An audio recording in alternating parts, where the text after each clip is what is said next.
The way I give my general tour is that I will take people through the rooms of the home, and then I come here to the library and I tell the stories of Twain and his family here in the library, and then I touch on the fact that he had to leave Hartford in 1891, and I explain how he never truly came back here, but in 1896 his daughter was here in the house and she passed of a spinal meningitis. And one afternoon I was explaining that to a group of 16 people standing throughout this room, and as I finished up my story with the quote that he gives about the death of his daughter, and how when she was laid out for her viewing, he hoped it was here in the library where he, she, and her sister Clara had been children together.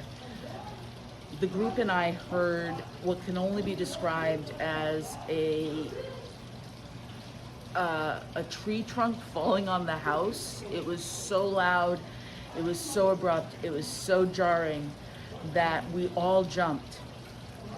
And I immediately thought that somebody had fallen on another tour, or that something had been broken, that I asked my group to stay here in this room, and I left the room to go and find out what had happened out in the other room. And a friend of mine, colleague of mine, was coming in the front door, and the sound, it almost sounded like it had been outside, maybe over in this area over here.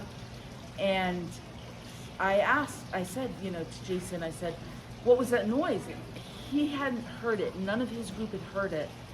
And then I went to other groups throughout the house, and nobody but my group had heard it. And the way it sounded, like it came right at the end of the story of Susie.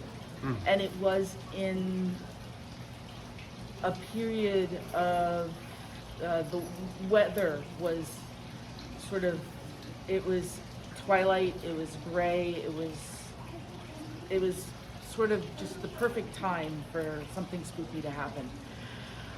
The funny thing is that when the Atlantic Paranormal Society or the ghost hunters came to investigate, while they're investigating the house, they're recording.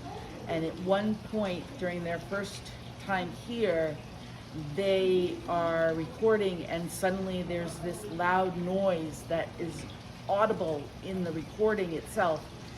And while we were doing a viewing of the show down at the Science Center, we borrowed their theater and we were watching it, I hear the noise and I'm like, hey, that's my noise. So now the noise and all of that is known as Grace's noise. Okay. Kind of weird experience that I had here actually occurred just after the ghost hunters finished filming. One of the stories of hauntings here in the house is often associated with this room, and it often is associated with childlike play, where people that come in often feel like they're being tugged by someone shorter than them, like their pants or their dresses or their arms are being tugged on as they're standing here in the room, as if a child's trying to get their attention.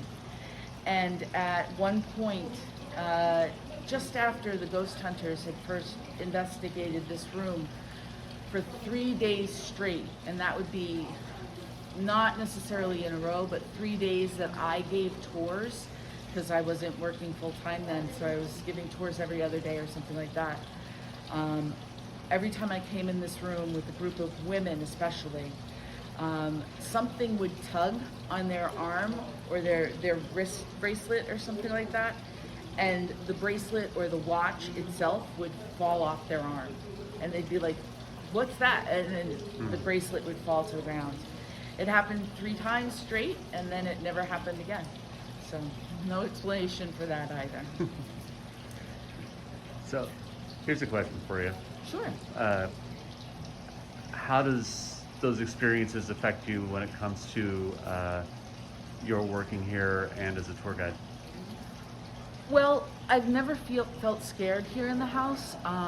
One of the greatest joys of my life actually is to be able to walk into this building at the beginning of the day where nobody else has been in yet, or just after security's opened it, and I know that I'm the only one here. And I talk to the family. I know they're still here in some sort of manner, and I would love to sit down and have dinner with Samuel Clements and his wife Libby and his butler George.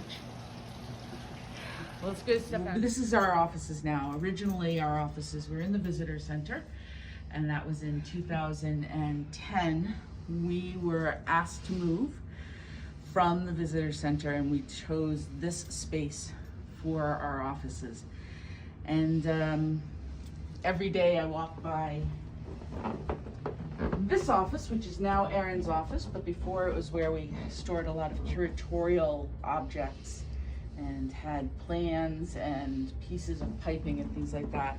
So it was always kind of overrun with a lot of stuff. But on several mornings as I walked by, I would see out of the corner of my eye sort of a shadow standing in the corner, and I really did think it was our security guard sort of playing a trick on me. In here? Yep, over in that corner over there. Oh, where the handprint is. Yep. Yes, it is right there. And it was a little bit unnerving, because when I would like double take, there would be nobody there. But then I would go down to my office, and I would assume that it was one of our either female servants or George, who wasn't supposed to hang out in this area, checking on the other servants in the home, because George is one of the figures that we believe remains here in the Twain house. There's always reports of him up in his bedroom. So anyway, that's the other story about me and what I've experienced here in the house. I've also smelled cigar smoke, which is a prevalent tale from visitors and from staff. Up in the billiard room, Up right? in the billiard room and throughout the house. He smoked 40 cigars a day. He wasn't always in the billiard room smoking, so. And that's